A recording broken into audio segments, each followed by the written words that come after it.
Number 2. Maintain social distancing. The WHO recommends 3 feet. The CDC recommends 6 feet. But most people follow the 6 feet rule. But is this really enough? Well, the 6 feet rule comes from the 1930s and 1940s study of William Wells when he's studying about tuberculosis. Experts apply the results of Wells to COVID-19 as its main mode of transmission is through large respiratory droplets that typically travel 3 to 6 feet and will then fall to the ground within the 6 feet distance. But new data challenges that, as researchers in Wuhan, China, in their study, aerosol and surface distribution of SARS-CoV-2 in hospital wards, states that the transmission distance of SARS-CoV-2 might be 4 meters, 13 feet, twice the recommended social distancing guidelines of 6 feet away from others.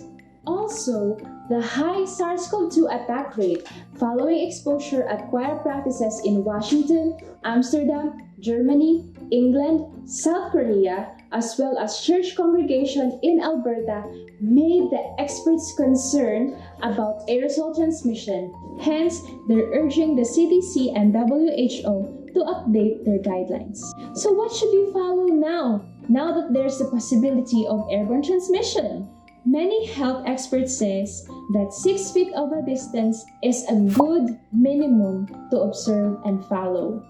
Based on what is known about the virus' main mode of transmission, since the aerosol transmission is still being researched by the WHO. Always remember that the 3 to 6 feet standard is just a reference point and never a hard line beyond which you are 100% protected, as distance is likely not enough to prevent virus transmission.